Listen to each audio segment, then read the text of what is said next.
Hey guys, just want to talk to you about bad business practices. So I had a friend of mine, I guess I'll call them a customer at this point, that brings me this ski here. See, this is a Yamaha Wave Runner 2011. They said, hey, bought this ski and the ski will not reach its top speed. So I go online, I look up the Yamaha 2011 VXS high output, and it says it comes with a 1,800 and I think 13 cc motor, 1.8 high output engine from Yamaha. Says that it's supposed to run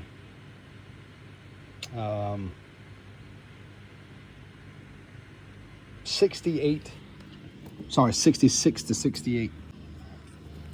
So online it says it's supposed to run 66 to 68. Of course, all skis are governed at 68 from the factory because of guidelines, etc. So get to go ride it, check it out. No codes, nothing like that. I determined, at least based off of my little bit of knowledge about jet skis, that this thing is stuck in learner mode or beginner mode. You can program these skis to stay in learner mode or rental mode. A lot of rental skis or rental companies will do that. So I get the customer to order a new key. The key that they had was kind of old and beat up a little bit, so I thought maybe the key was bad. So we order a new key. I order a programmer to program the key, and I noticed that the instructions tell me what particular wires to connect it to. So anyhow, I buy the programmer to program the key. Customer orders the key, gets me the key. I start going through the process, and this ski will not in any way, shape, or form recognize the new key, recognize that the programmer's plugged in, nothing. Just absolutely nothing. So I end up reaching out to some friends of mine that have a pretty successful jet ski repair business in another town, and they help me when I get stumped or I have questions. So they said, well, bring us the ski, we'll help you, we'll go through it, we'll diagnose it, we'll figure out what the problem is. We have a programmer that can program and change it from learner mode or rental mode to wide open mode. Great. Take it to them. They ride it. We do recognize that it's got a little bit of a skip, so we end up diagnosing, realize it's a fuel injector problem. But when we get there and we start looking, we realize that the ski will only run 46, 47 miles an hour. And I noticed this, and so did the guy that I talked to help me. We noticed that the coupler coming out of the motor is much smaller than the coupler coming out of from the prop, the propeller, the drive shaft, from the back of the propeller area. He said, well, it looks like it has a VX Cruiser coupler. And I said, well, it's not a VX Cruiser, clearly. I mean, it says right on the side there, VXS high output.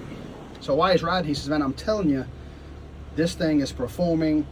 He said, I just worked on 2 VX Cruisers just a couple days ago, and it performs the same, sounds the same. He said, everything. So we noticed that the identifying tags, which are usually on top of the motor, are gone. Like I said, the only thing I was supposed to do this ski was change it from learner mode to wide open mode, so to speak. And we noticed that as the more we dug, the more we realized that there were so many things changed on this motor. So we realized that this particular motor is a 1.1 liter motor, not a 1.8 liter motor. So the motor that came in this ski, we don't know what happened to it. Don't know if it blew up, or the person that sold it to the customer kept it, sold it. Don't know. But the person put a smaller motor in it than what it came with. So in essence, in my opinion, this is my feelings, ripped the customer off, because they paid money for what is advertised to be, and they didn't get that. So we realized that, hey, the ski is running all that's going to run, because it's going to run 45, 46, 47 as a VX Cruiser, and that's about it. So the ski was not stuck in learner mode. It was running as fast as it's going to go, because that's all those particular motors can put out. But I feel that whoever did the work did not change the prop out.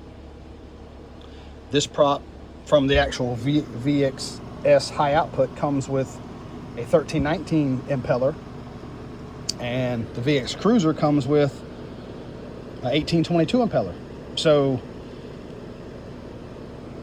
that's going to cause some issues. Well, then we dug further trying to find why it was skipping, and we found that because all these wires covered all this up, we really couldn't see it that good, so we took it all apart to test the injectors and realized that this injector wasn't firing. But look how they did. They just took and zip tied the injectors to the fuel rail, which is shoddy work.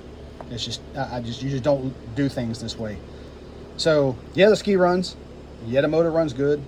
Well, when it running to full potential, of course, it has an injector issue. I found this injector is not firing, and the prop needs to be changed. But it will run. But they paid for one thing and got another. So in my mind, this is just bad business practices. And now this customer of mine, spent $230 on a remote, which we can use it later. That's not that big of a deal. But now I've had to, I have several hours in it, and then I had to go to my friend who has a business who was willing to help me. Of course, I had to pay them for their time and all of the efforts they did, and we had to put new spark plugs in it while we were at his shop. And now the customer obviously has to buy a new injector and a new prop. So the motor is, and the drive line is all synced the way it's supposed to be based off of the motor. So there's still some work has to be done, but this is just, shame on the guy that sold this ski to his customer. Of course, this customer didn't know any better. And like I said, I didn't know. I'm not familiar with Yamahas as much as I am Sea-Doos and Kawasaki's. And most of, if you look at the Sea-Doo motors and you look at the Yamaha motors, they look almost exactly the same from the top, just at a glance. I took it for face value. Even one of the mechanics at the shop took it for face value until we started digging deeper. And then the other mechanic recognized quickly, no, this is a different motor that was supposed to be in this ski. So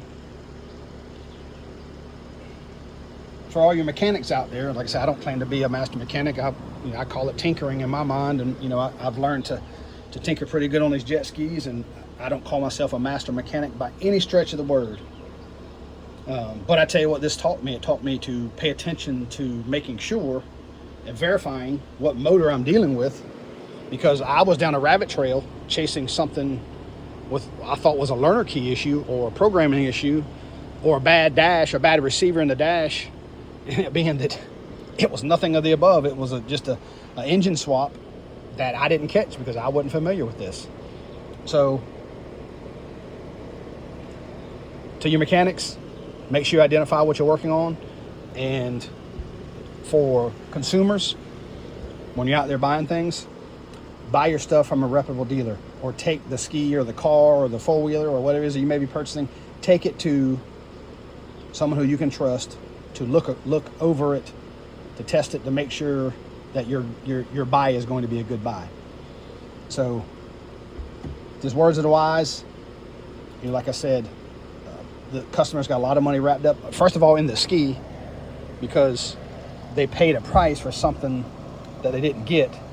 But of course, in paying me, or I say reimbursing me, I can say reimbursing me the money I've spent to get it right, because I'm just helping the customer out, or the friend out. Basically, it's a friend that I call a customer. Really, it's just a friend. So I hope you can learn from this, and especially to my mechanic friends, and to anybody who sees the video who's out there looking to buy anything, but especially these jet skis. 'Cause I never would have thought in a million years that somebody would have swapped the motor on a jet ski and then sold it for something that wasn't. I just didn't catch it. It was a mistake on my part, just being, a novice when it comes to dealing with Yamahas. If it was a Sea-Doo, I'd probably call it a lot faster, but I'm not quite up to par on these. I am now. I've learned a lot just since 8 o'clock this morning, but just words of the wise. I hope I may help you or someone that you may know avoid an issue like what this customer had. So thank you for watching.